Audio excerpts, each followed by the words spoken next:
Right, so I like to say Barak the Yahweh, Barak the Yahweh Shah, Barak the Yahweh, Barak the Yahweh Shah, Bahashem Rakahakadash. Double on to the apostles and elders of GMS. Citation to you brothers out there that's doing this work in truth and sincerity. So coming back at you with the book of Baruch 2 and 10. Yet we have not hearkened unto his voice to walk in the commandments of Yahweh that he have set before us. Right, because again, this is what the book of the commandments of the Lord. And that's why I titled the video Baruch 4 and 1. This is the book of the commandments of the Most High, and the law that endureth forever. All they that keep it shall come to life, but such as leave it shall die. Now, is that talking about all nations that can keep the law, statutes, commandments? Now, if people of the other nations want to not eat pork or shrimp, crab, lobster, want to not commit adultery and those things, you could do that. You could do that. You don't have to, do that which is contrary to the commandments. But that doesn't mean that the laws and statutes and commandments were given unto the other nations. That doesn't mean that there was a covenant between the Most High and the other nations whatsoever. Then if the Moabites, the Ammonites, the Ishmaelites, etc., wants to keep the commandments, you can go ahead and do that. But that doesn't mean that you are a part of the fold. That doesn't mean that you are a part of the covenant.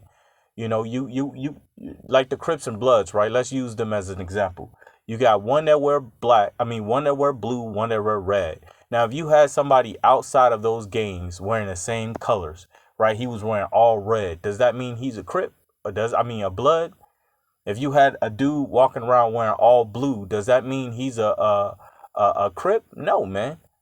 He's not a part of the covenant, even though he's wearing their colors. So even though you nations could follow the laws and statutes and commandments, doesn't mean that you are part of the fold. It doesn't mean that you are a part of the covenant, man. Right? So this is the book of the commandments of the Most High, which the commandments were given unto the children of Israel. Plain and simple.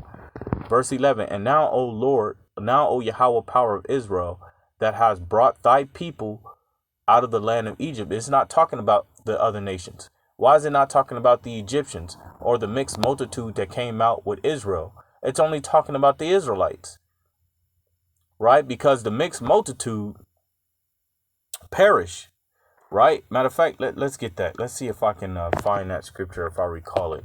I want to say it's in the book of Numbers, but let's see. The mixed multitude.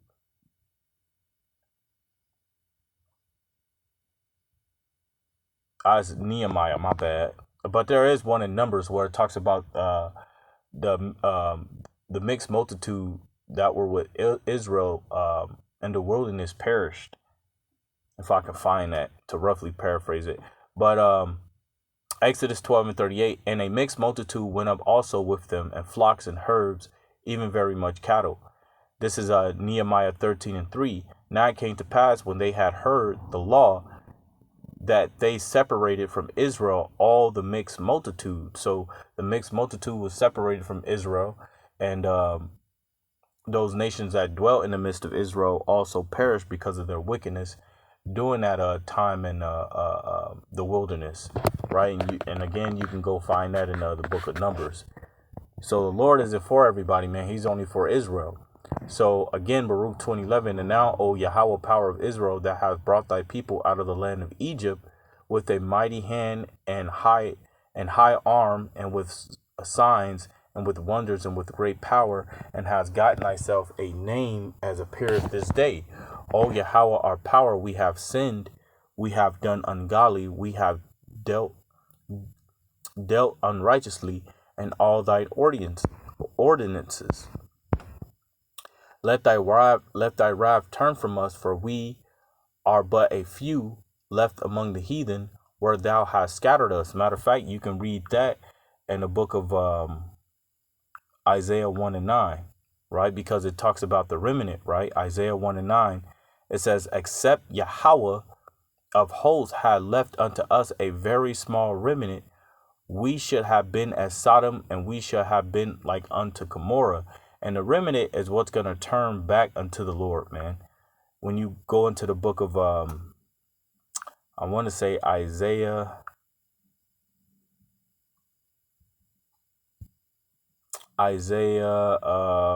10 and 20. It says, and it shall come to pass in that day that the remnant of Israel and such as are escaped of the house of Jacob shall no more again stay upon him that smote them, but shall stay upon Yahweh, the Holy One of Israel, in truth. The remnant shall return, even the remnant of Jacob, unto the mighty power. For though thy people be, Salakia, for though thy people Israel be as the sand of the sea, yet a remnant of them shall return. The consumption degree shall overflow with righteousness. So that remnant of Israel is going to return unto the Lord, man. Matter of fact, let me grab a couple more scriptures on the remnant. This is Micah 2 and 12. I will surely assemble, O Jacob, all of thee. I will surely gather the remnant of Israel. I will put them together as the sheep of Basra, as the flock in the midst of their fold. They shall make great noise by reason of the multitude of me. Micah 5 and 7. And the remnant of Jacob shall be in the midst of many people, as a dew from Yahweh, as the showers upon the grass, that tarrieth not for men, nor waiteth for the sons of men. So that remnant is going to be the one that returned back unto Yahweh Bashim Yahushua, man. Right? Baruch 2 and 12. O Yahweh, our power, we have sinned, we have done ungodly, we have dealt unrighteously in all thy ordinance. Let thy wrath turn from us, for we are but a few left among the heathen, where thou hast scattered us. And we grab that curse that was placed upon Israel in the book of Deuteronomy 28, I believe in 64. Hear our prayers, O Yahweh, and our petitions, and deliver us from thy own sake, and give us favor in thy sight of them which have led us away. You know, and the scriptures talk about those that sigh and that cry, man, for all the abominations that be done in the midst thereof, those that will return, those that will cry for the name of the Lord. Matter of fact, let me grab this real quick, because it says, those that cry unto me, those that cry unto my name shall be saved. Let me see where that's at again. Salaka, bear with me.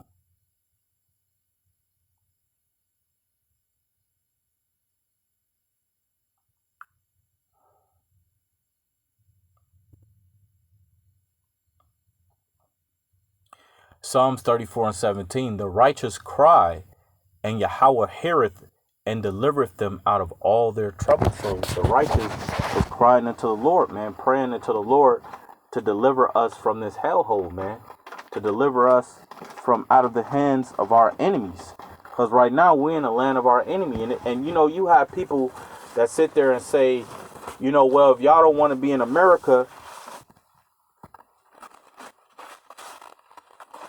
then get the hell out of America. Yeah, we don't want to be in America, but the place isn't the problem. It's the people. We want America totally wiped out. We want the concrete gone. We want the trees and the plants to be green again, right? We want to live in in homes that are actually built according to the word of the Lord. So we do want America to be destroyed. We do want it gone, right? But it ain't that. It ain't what you people think. It's what the Lord believes and what he think, and we going off his understanding, right? But no matter if we was to get on a goddamn plane and leave America, all you Edomites are still going to be all over the earth. That's not going to stop the fact that the world is wicked, man. The scripture says, for the nations have committed fornication with her. Right? So if you understood what I just said, Salakia, you know, Baruch 2 and 15 again, that all the earth may know that thou art the Lord our power, because Israel and his prosperity. Salakia, bear with me for a second. Let me go back up to 14. It says, hear our prayer, O Yahweh, and our petition, and deliver us from thine own sake, and give us favor in the sight of them which have led us away. It says, that all the earth may know that thou art the Yahweh our power, because Israel and his prosperity is called by thy name. It says, O Lord, look down from thy holy house and consider us. Bow down thy ear, O Yahweh, to hear us. Open thine eyes and behold for the dead that are in the graves, whose souls are taken from their bodies, and gave unto Yahweh neither praise nor righteousness. But the soul that is greatly vexed, which goeth stumping and feeble, and the eyes that fail, and the hungry soul, will give thee praise and righteousness, O Yahweh. Therefore we do not make our humble supplication before thee, O Yahweh, our power, for the righteousness of our fathers and of our kings, for thou hast sent out thy wrath and indignation upon us, as thou hast spoken by thy servants the prophet, saying. And that's going back to Hosea 12 and 10, the book of Numbers. And that goes back to 1 Samuel's. Matter of fact, let's grab that in 1 Samuel's, because we already went into the Lord speaks through by way of the prophet. So let's just grab this one more time. This is Salakia. The book of 1 Samuel, chapter 1, verse 9. Salakia. The book of 1 Samuel, chapter 9, verse 9. It says, before time in Israel, when a man went to inquire of the Most High, thus he spake, and come and let us go to the seer, for he that is now called a prophet was before time called a seer. So again, the way we got understanding was by way of the prophet, because that's who the Lord dealt with, was the prophet, right? So when the Lord speaks, again, he speaks by way of a prophet. Verse 21, Baruch 2 and 21. Thus saith Yahweh, bow down your shoulders to serve the king of Babylon, so shall ye remain in the land that I gave you, Salakia, that I gave unto your fathers.